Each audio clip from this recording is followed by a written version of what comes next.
엄마 안 돼요. 제발. 소녀의 비명이 계곡에 울려 퍼졌습니다. 소녀는 왜 깊은 계곡으로 떨어지게 되었을까요? 과연 소녀는 무사할까요? 시작 전에 좋아요와 구독 눌러주시면 큰 힘이 됩니다. 그럼 이야기 시작합니다. 새벽 안개가 산자락을 타고 내려와 대저택을 감싸고 있었습니다. 고요한 시골 마을에서 조금 떨어진 이 저택은 언제나 그랬듯 오늘도 적막했죠. 마당에는 하얀 진돗개 한 마리가 꼬리를 살랑이며 휠체어에 앉은 소녀 주위를 맴돌고 있었습니다. 설이야, 오늘은 뭐하고 놀까? 7살 유나의 목소리는 맑고 순수했어요. 유나는 작은 손으로 서리의 하얀 털을 쓰다듬었습니다. 서리는 반가운 듯 유나의 손을 핥았어요. 유나는 그런 서리를 보며 웃었습니다. 휠체어에 묶인 유나에게 서리는 세상과 연결된 유일한 달이었습니다. 유나야, 안에 들어와. 바람 쐬면 감기 걸려. 창문 너머로 들려오는 새엄마 지수의 목소리는 겉으로는 따뜻했지만 어딘가 냉기가 느껴졌어요. 유나는 고개를 끄덕이며 휠체어를 돌렸습니다. 서리는 그런 유나의 뒤를 따랐어요. 저택 안으로 들어서자 유나는 숨을 깊게 들이마셨습니다. 넓고 화려한 집이었지만 어딘가 차갑고 생기 없는 공간이었죠. 벽에 걸린 사진 속에는 웃고 있는 아버지와 유나, 그리고 친엄마의 모습이 담겨 있었어요. 하지만 그건 이미 몇 년 전의 일이었습니다. 저의 엄마는 너무 조용해서 이상해. 그리고 저택에서 거의 나오지도 않아. 마을 사람들의 수군거림은 이미 오래된 일이었어요. 하지만 아무도 그 진실에 다가가려 하지 않았습니다. 유나는 휠체어를 밀며 자신의 방으로 향했어요. 서리는 늘 그랬듯 유나의 곁을 지켰습니다. 저녁이 되자 지수는 평소와 다르게 유나에게 다가왔어요. 유나야, 내일 좋은 데 데려갈게. 경치 정말 좋은 곳이야. 유나는 의아했지만 기뻤습니다. 새엄마가 자신을 어딘가로 데려가 준 적은 거의 없었거든요. 서리는 마치 무언가를 감지한 듯 불안하게 유나 주위를 맴돌았어요. 하지만 유나는 그런 서리의 행동을 단순한 장난으로 여겼죠. 그날 밤 유나는 설레는 마음으로 잠에 들었습니다. 서리는 평소와 달리 유나의 방문 앞에서 밤새 으르렁거렸어요. 마치 다가올 위험을 예감한 듯 했죠. 유나의 침대 옆에는 친엄마가 남긴 작은 액자가 놓여 있었습니다. 그 속에는 갓 태어난 서리를 안고 있는 어린 유나의 모습이 담겨 있었어요. 다음 날 아침 지수는 약속대로 유나를 데리고 나갔습니다. 서리가 따라오려 하자 지수는 단호하게 문을 닫았어요. 서리는 불안한 듯 문을 긁기 시작했습니다. 유나는 차창 너머로 안타까운 표정의 서리를 바라보았죠. 괜찮아, 서리야. 금방 돌아올게. 하지만 유나는 알지 못했습니다. 그날 산행이 자신의 마지막이 될 뻔한 여정이라는 것을요. 차는 구불구불한 산길을 올라갔습니다. 유나는 창문 밖으로 보이는 풍경에 눈을 반짝였어요. 오랜만에 저택 밖으로 나온 유나에게 모든 것이 신기했죠. 하지만 지수의 표정은 묘하게 긴장된 모습이었습니다. 엄마, 어디로 가는 거예요? 유나가 물었어요. 지수는 미소를 지었지만 그 웃음은 눈까지 닿지 않았습니다. 특별한 곳이야. 정말 아름다운 전망이 보이는 곳이지. 차는 한참을 더 올라가다 결국 작은 주차장에 멈췄어요. 지수는 유나의 휠체어를 내리고 산책로를 따라 밀기 시작했습니다. 길은 점점 좁아지고 가파라졌죠. 유나는 불안함을 느꼈어요. 엄마, 여기 무서워요. 유나의 목소리가 떨렸습니다. 지수는 대답하지 않고 계속해서 휠체어를 밀었어요. 마침내 그들은 절벽 전망대에 도착했습니다. 눈 아래로 아찔한 깊이의 계곡이 펼쳐져 있었죠. 유나는 공포에 몸을 떨었어요. 엄마, 왜 이렇게 무서운 곳에 왔어요? 집에 가고 싶어요. 이때 지수의 표정이 바뀌었습니다. 그동안 억누르고 있던 무언가가 표면으로 드러난 듯 했어요. 차갑고 무감정한 눈빛으로 유나를 내려다보았죠. 내 아버지가 죽고 나서 모든 게 너에게로 갔어. 재산, 저택, 모든 것이. 지수의 목소리는 얼음처럼 차가웠습니다. 너만 사라지면 돼. 유나는 공포로 눈을 크게 떴어요. 그때 지수는 휠체어를 절벽 가장자리로 밀었습니다. 엄마 안 돼요. 제발. 유나가 비명을 질렀어요. 하지만 지수의 마음은 이미 굳어 있었습니다. 한 번의 강한 밀침, 휠체어는 절벽 아래로 향했어요. 유나의 비명이 계곡에 울려 퍼졌습니다. 그 순간 기적이 일어났어요. 휠체어는 절벽 중간에 튀어나온 바위에 걸렸습니다. 충격으로 유나는 휠체어에서 반쯤 튕겨나갔지만 안전벨트가 그녀를 붙잡고 있었어요. 유나는 공포와 충격으로 거의 의식을 잃은 상태였습니다. 지수는 아래를 내려다보았어요. 안개 때문에 정확히 보이지 않았지만 더 이상의 움직임이나 소리가 없자 일이 끝났다고 생각했죠. 그녀는 차분하게 주변을 살폈습니다. 아무도 보지 않았어요. 완벽했습니다. 지수는 서둘러 주차장으로 돌아왔어요. 차에 타기 전 그녀는 깊게 숨을 들이마셨습니다. 이제 계획대로 진행하면 됐죠. 집에 돌아가서 유나가 실종됐다고 신고하는 것. 그리고 충분한 시간이 지난 후 모든 재산은 그녀의 것이 될 테니까요. 한편 저택에 혼자 남겨진 서리는 계속해서 불안하게 문을 긁고 있었습니다. 마당을 돌아다니며 짖기도 하고 담을 넘으려 시도하기도 했어요. 무언가 끔찍한 일이 일어났다는 것을 본능적으로 알고 있었죠. 결국 서리는 담장의 약한 부분을 발견하고 빠져나갔습니다. 마치 목적지를 아는 것처럼 서리는 산 쪽으로 달렸어요. 유나를 찾기 위한 긴 여정이 시작된 것이었죠. 절벽 중간 바위에 걸린 휠체어에서 유나는 의식을 잃었다 깨길 반복했습니다. 차가운 바람이 얼굴을 스쳤어요. 공포와 추위로 몸이 떨렸죠. 휠체어는 위태롭게 바위에 걸려 있었고 조금만 움직여도 추락할 것 같았습니다. 엄마, 유나는 희미하게 속삭였어요. 눈물이 뺨을 타고 흘러내렸습니다. 왜 새엄마가 이런 일을 했는지 이해할 수 없었죠. 고립된 바위 위에서 유나는 완전히 혼자였습니다. 한편 서리는 쉬지 않고 달렸어요. 여러 번 길을 잃을 뻔했지만 본능적으로 유나가 있는 방향을 알고 있는 듯 했습니다. 몇 시간이 지나자 서리는 지수와 유나가 갔던 주차장에 도착했어요. 그곳에서 서리는 유나의 희미한 냄새를 찾아 산책로를 따라 올라갔습니다. 저택으로 돌아온 지수는 평소와 같은 표정으로 집안일을 했어요. 유나의 방을 정리하고 그녀의 물건들을 챙기는 척했습니다. 시간이 지나자 저택관리인 최민준이 지수를 찾아왔어요. 사모님, 유나 아가씨는 어디 계신가요? 서리도 보이지 않네요. 지수는 자연스러운 표정을 지으며 대답했어요. 유나가 서리와 함께 뒷마당에서 놀고 있을 거예요. 확인해 보세요. 민주는 고개를 끄덕이며 물러났지만 그의 눈빛은 여전히 의심스러웠습니다.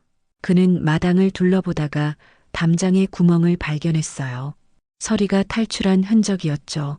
더구나 유나의 휠체어 자국은 어디에도 없었습니다. 이상하네.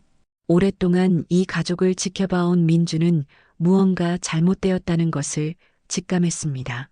절벽에 도착한 서리는 유나의 냄새를 강하게 맡았어요. 서리는 절벽 가장자리에서 멈춰서서 아래를 내려다보았습니다. 그리고 유나를 발견했어요. 서리는 기쁨과 공포가 뒤섞인 소리로 크게 짖기 시작했습니다. 유나는 희미한 의식 속에서 서리의 짖는 소리를 들었어요. 서리? 그녀의 마음속에 작은 희망이 피어났습니다. 하지만 이 깊은 산속 절벽은 등산로에서 멀리 떨어져 있어 사람들의 발길이 닿지 않는 곳이었습니다. 절벽 위에서 잠시 유나를 지켜보던 서리는 갑자기 방향을 바꿔 등산로를 향해 달리기 시작했습니다. 저 진돗개가 왜 저렇게 달려오지? 등산로를 걷던 한 남자가 물었어요. 뭔가 이상해요. 계속 짖으면서 우리를 보고 다시 저쪽으로 달려가요. 다른 등산객이 대답했습니다. 서리는 등산객들 앞에서 잠시 멈춰짓다가 다시 절벽 방향으로 달렸어요. 그리고 다시 돌아와 짖기를 반복했습니다. 저개가 우리를 어딘가로 데려가려는 것 같아요. 한 등산객이 말했어요. 3명의 등산객이 서리를 따라 절벽으로 향했습니다. 그리고 마침내 절벽 가장자리에 도착했을 때 그들은 충격적인 광경을 목격했어요. 저기 아이가 있어요. 휠체어에 매달려 있어. 한 등산객이 소리쳤습니다. 즉시 산악구조대에 연락이 갔어요. 서리는 계속해서 윤아를 향해 짖었습니다. 마치 곧 구해줄게. 조금만 더 버텨라고 말하는 것 같았죠. 한편 저택에서는 민준이 전화를 받았습니다. 경찰이었어요. 절벽에서 휠체어를 탄 어린 소녀가 발견됐다고 합니다. 민준의 얼굴이 창백해졌습니다. 그는 즉시 지수를 찾았어요. 지수는 주방에서 차분하게 차를 마시고 있었습니다. 사모님, 큰일이 났습니다. 유나 아가씨가 절벽에서. 민준의 목소리가 떨렸어요. 지수의 손에서 찻잔이 떨어졌습니다. 그녀의 표정에는 공포가 스쳤어요. 산악구조대가 도착하자마자 구조 작업이 시작되었습니다. 서리는 구조대원들 주위를 맴돌며 불안하게 짖었어요. 한 대원이 로프를 타고 조심스럽게 유나가 있는 바위로 내려갔습니다. 괜찮아, 아가. 이제 구해줄게. 구조대원이 유나에게 다가가며 말했어요. 유나는 공포와 추위로 몸을 떨고 있었습니다. 구조대원은 유나를 안전하게 고정시키고 위로 끌어올리기 시작했어요. 유나의 휠체어는 바위에 남겨두고 말이죠. 마침내 유나가 절벽 위로 올라왔을 때 서리는 기쁨에 차서 뛰어올랐습니다. 유나를 향해 달려가 얼굴을 핥았어요. 서리야, 내가 날 찾아줬구나. 유나의 목소리는 희미했지만 안도감이 느껴졌습니다. 응급 처치를 받은 유나는 구급차에 실려 병원으로 향했어요. 서리는 구급차를 따라가려 했지만 허락되지 않았습니다. 그러나 한 구조대원이 서리의 목줄을 보고 주소를 확인했어요. 이 개는 저택에서 온 거군요. 최민준 씨네 집이네. 경찰은 즉시 저택으로 향했습니다. 그들이 도착했을 때 지수는 이미 짐을 싸고 있었어요. 도망치려는 것이었죠. 경찰은 지수를 체포했습니다. 김지수 씨, 당신은 살인미수 혐의로 체포됩니다. 지수는 저항하지 않았어요. 그녀의 계획이 무너진 것을 알았습니다. 민주는 충격에 빠져 있었죠. 그동안 지수가 유나에게 무슨 생각을 품고 있었는지 전혀 눈치채지 못했으니까요. 병원에 도착한 유나는 중환자실로 옮겨졌습니다. 다행히 생명에는 지장이 없었지만 저체온증과 외상 후 스트레스로 상태가 좋지 않았어요. 의사들이 유나를 치료하는 동안 경찰은 조사를 시작했습니다. 유나가 깨어나면 물어봐야겠지만 정황상 계모가 유나를 절벽에서 밀었다고 볼 수 있습니다. 경찰은 저택을 수색했어요. 그들은 지수의 방에서 충격적인 증거를 발견했습니다. 유나의 사망을 대비한 보험 서류와 재산 상속 계획이었죠. 모든 것이 계획된 일이었습니다. 한편 서리는 어떻게든 병원으로 가려고 했어요. 마침내 민준이 서리를 데리고 병원을 찾았습니다. 서리는 유나의 병실 밖에서 계속 기다렸어요. 간호사들은 원래 반려동물을 병실에 들이지 않지만 서리가 유나를 구한 영웅이라는 이야기를 듣고 특별히 허락했습니다. 다음 날 아침 유나는 마침내 눈을 떴어요. 첫 번째로 본 것은 자신의 침대 옆에 앉아 있는 서리였습니다. 유나는 약하게 미소 지었어요. 서리야, 고마워. 유나는 작은 손을 뻗어 서리의 머리를 쓰다듬었습니다. 유나야, 다 괜찮아. 이제 안전해. 민준이 유나의 손을 잡으며 말했어요. 경찰은 유나가 깨어난 것을 듣고 조심스럽게 찾아왔습니다. 그들은 유나에게 무슨 일이 있었는지 물어봤어요. 유나는 떨리는 목소리로 대답했습니다. 엄마가 나를 밀었어요. 내가 떨어지는 걸 보고 그냥 가버렸어요. 유나의 증언으로 지수는 살인미수 혐의로 기소되었습니다. 경찰 조사 결과 지수가 유나의 재산을 노리고 범행을 계획했다는 사실이 명백해졌어요. 병원에서 유나는 천천히 회복되어 갔습니다. 신체적 상처보다 정신적 충격이 더 컸어요. 유나는 자주 악몽에 시달렸고 낯선 사람들을 무서워했습니다. 하지만 서리가 항상 곁에 있어 큰 위안이 되었죠. 서리가 저를 찾아내지 않았다면 아무도 몰랐을 거예요. 의사는 미소를 지었습니다. 내 친구는 정말 특별한 개구나. 그런 충성심은 쉽게 볼 수 없지. 병원에서의 생활이 일주일쯤 지났을 때 법원은 유나의 임시 후견인으로 민준 부부를 지정했어요. 오랫동안 유나를 돌봐온 그들에게 유나를 맡기는 것이 최선이라고 판단한 것이었죠. 유나야, 우리 집에서 함께 살자. 서리도 함께. 민준이 제안했어요. 유나는 기쁜 듯 고개를 끄덕였습니다. 민준의 아내 강지영도 유나를 진심으로 걱정했어요.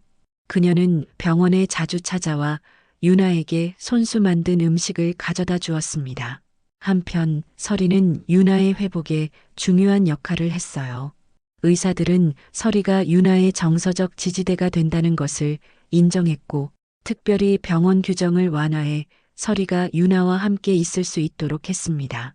유나의 친엄마는 유나가 3살 때 병으로 세상을 떠났고 아버지는 1년 후 지수와 재혼했었죠. 그리고 서리는 친엄마가 유나에게 선물한 강아지였습니다. 시간이 지나고 유나의 상태가 호전되면서 퇴원 날짜가 정해졌습니다. 민준과 지영은 유나가 편안하게 지낼 수 있도록 그들의 집을 준비했어요. 휠체어가 다닐 수 있게 경사로를 만들고 유나의 방을 예쁘게 꾸몄습니다. 퇴원 전날 밤 유나는 서리와 함께 병실 창가에 앉아 밤하늘을 바라보았어요. 서리야, 우리 이제 새로운 가족이 생겼어. 유나가 말했습니다. 민준 할아버지랑 지영 할머니랑 살게 됐어. 좋지? 서리는 마치 이해한 듯 꼬리를 흔들었어요. 유나는 미소 지었습니다. 깊은 상처가 있었지만 새로운 시작에 대한 희망도 느껴졌죠. 다음 날 유나는 민준과 지영의 도움으로 병원을 나왔습니다. 서리는 유나의 휠체어 옆을 한시도 떠나지 않았어요. 새 집으로 가자. 민준이 말했어요. 유나는 고개를 끄덕였습니다. 아직 모든 상처가 아물지는 않았지만 다시 시작할 수 있다는 희망이 있었죠. 그리고 그 희망의 중심에는 하얀 진돗개 서리가 있었습니다. 민준과 지영의 작은 집은 대저택과 달리 따뜻함이 느껴지는 공간이었습니다. 유나는 처음으로 진짜 집이라는 느낌을 받았습니다. 여기가 내 방이야, 유나야. 지영이 문을 열며 말했어요. 마음에 들었으면 좋겠구나. 방 안에는 예쁜 침대와 책상, 장난감들이 가지런히 놓여 있었습니다. 창문 아래에는 서리가 누울 수 있는 커다란 방석도 준비되어 있었죠. 유나의 눈에 눈물이 고였어요. 정말 예뻐요. 고마워요, 할머니. 유나가 속삭였습니다. 지영은 유나를 부드럽게 안아주었어요. 이제 여기가 내 집이야. 그날 저녁 그들은 함께 저녁 식사를 했습니다.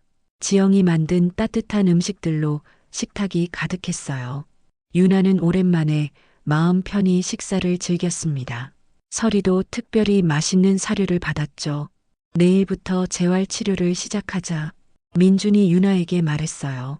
의사 선생님이 꾸준히 하면 좋아질 거라고 하셨어. 유나는 조용히 고개를 끄덕였습니다. 지금은 휠체어에 의존하고 있었지만 사실 유나의 다리는 완전히 마비된 것은 아니었어요. 어린 시절 사고로 다리 근육이 약해졌고 지수가 유나를 의도적으로 휠체어에 의존하게 만들었던 것이었죠. 한편 지수의 재판이 진행되고 있었습니다.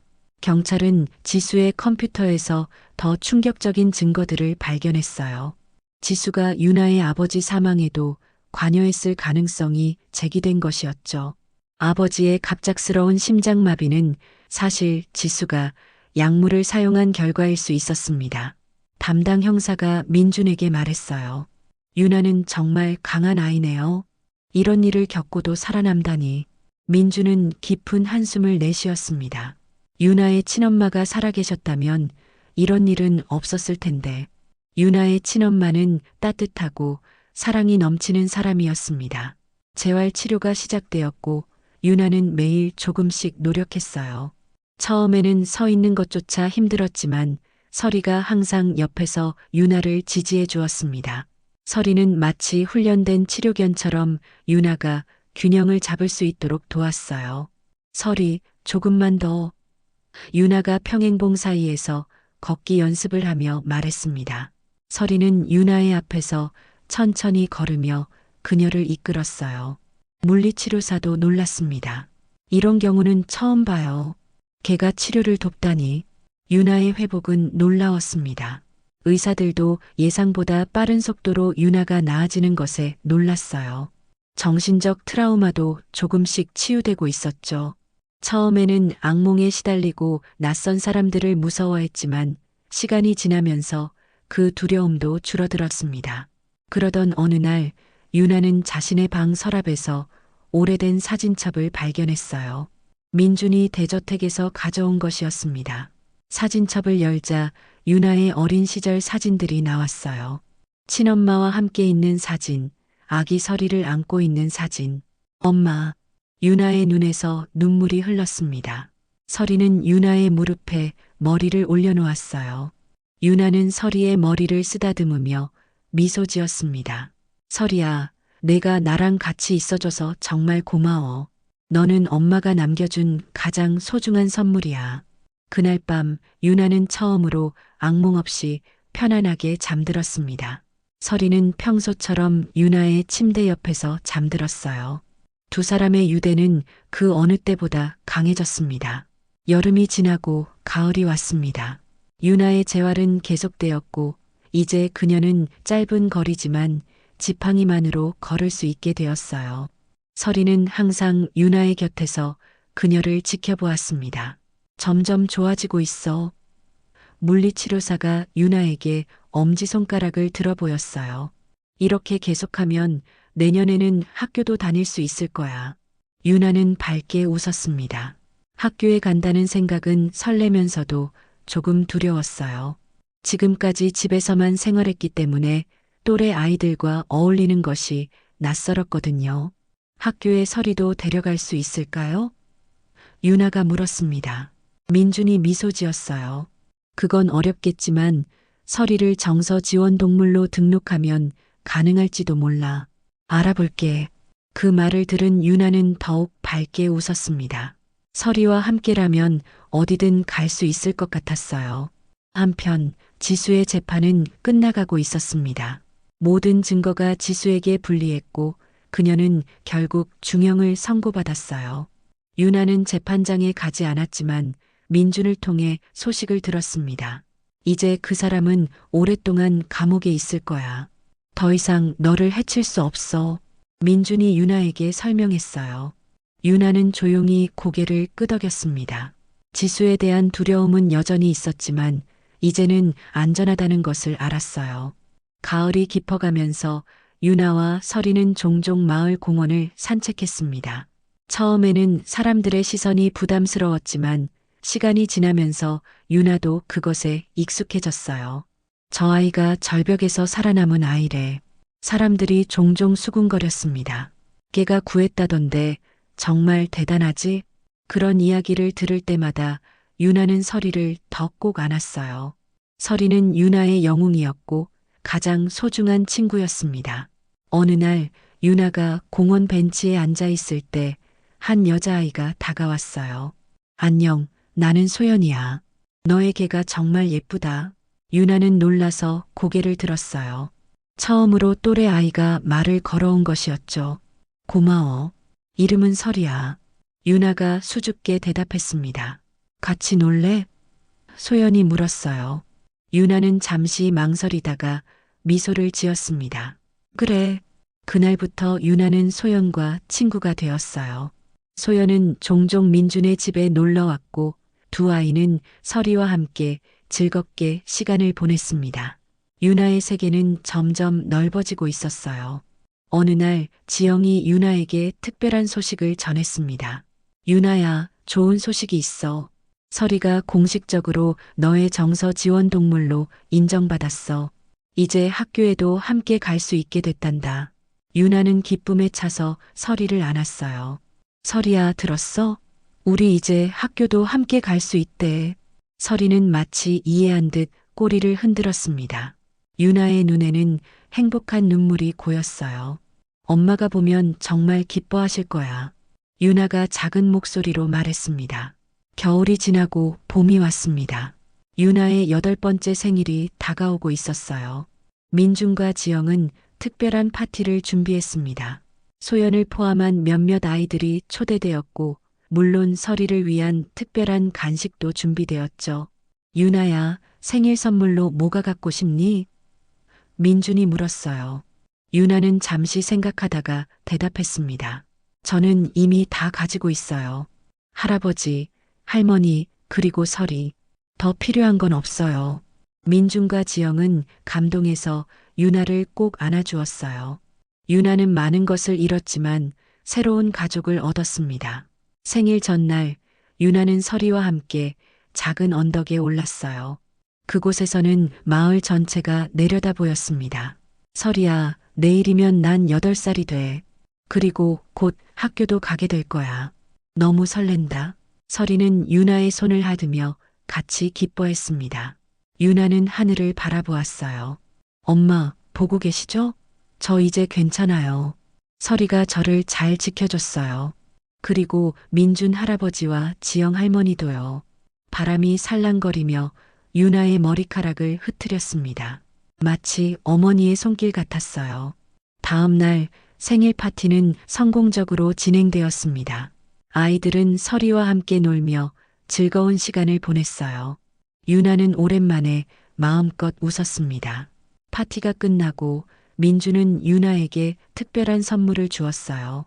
이건 내 어머니가 남기신 거란다. 내가 8살이 되면 주라고 하셨어. 작은 상자 안에는 아름다운 목걸이가 들어 있었습니다. 하트 모양의 펜던트 안에는 어머니와 아기 유나, 그리고 새끼 설이의 사진이 들어 있었어요. 엄마, 유나의 눈에서 눈물이 흘렀습니다. 민주는 유나의 머리를 쓰다듬었어요. 내 어머니는 항상 너를 지켜보고 계실 거야. 설이를 통해서 말이다. 유나는 목걸이를 가슴에 안았습니다. 그리고 설이를 꼭 안아주었어요. 설이야, 정말 고마워. 내가 없었다면 나는 여기 없었을 거야. 유나가 설이의 귀에 속삭였습니다. 오늘은 학교 가기 연습을 더 해볼까?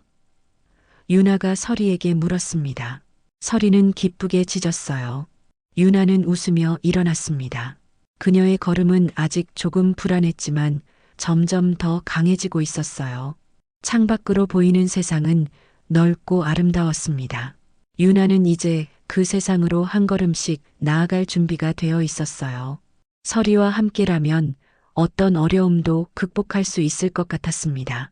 가자, 설이야. 우리의 새로운 모험이 기다리고 있어. 유나가 말했어요. 설이는 기쁘게 꼬리를 흔들며 유나의 곁을 지켰습니다. 둘의 이야기는 끝이 아닌 새로운 시작이었습니다. 오늘도 시청해 주셔서 감사합니다.